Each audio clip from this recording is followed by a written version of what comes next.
Tout comme nous fêtons sur toute l'année 2011 le centenaire de notre association pour préparer le siècle à venir, le 8 mars n'est pas la seule journée où nous pratiquons et défendons les valeurs de la coéducation. Comme toutes les valeurs que nous prônons, c'est à la fois un idéal et un combat de tous les jours, et le 8 mars est l'occasion de le rappeler. La Fédération des éclaireuses est née en 1921. Des activités communes avec les garçons Pour organiser précocement dès les années 1930 ou 40, avant d'être officialisée et revendiquée en 1964. Avec la création des éclaireuses et éclaireurs de France, la coéducation prend alors tout son sens. Avec les autres valeurs de notre mouvement. Que faisons-nous aux éclés pour que les filles et les garçons s'expriment et grandissent et aient envie de prendre des responsabilités à parts égales? Il ne s'agit pas de dresser une liste interminable, car le fond de la question est justement de poser la bonne question. À quel moment les responsables doivent-ils s'interroger pour que les projets qu'ils mettent en œuvre avec les jeunes prennent en compte cette volonté de faire mieux que ce qui se vit dans notre société? Les formateurs dans les stages, est-ce qu'ils prennent vraiment toutes les occasions de lutter contre les clichés? Les clichés, il y en a beaucoup dans l'entreprise. Les femmes surdiplômées qui sont peu présentes dans les instances dirigeantes. Il y en a dans la famille.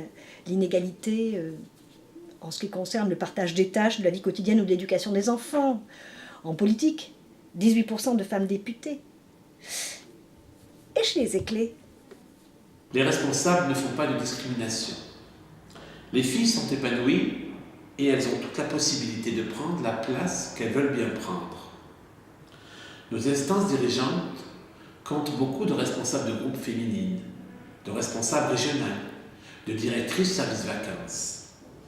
Et le comité directeur a inscrit la parité dans ses statuts.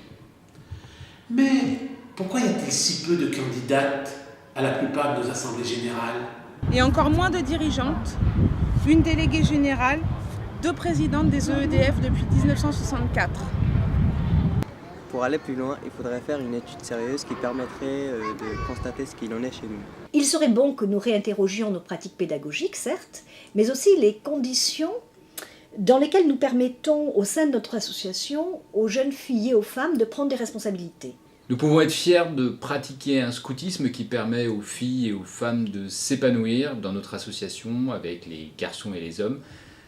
Mais peut-être ne le valorise-t-on pas assez parce que cela nous paraît normal, évident. Soyons aussi plus volontaires pour que l'assurance que les filles et les garçons acquièrent dans notre association puisse servir la société, à faire bouger les choses.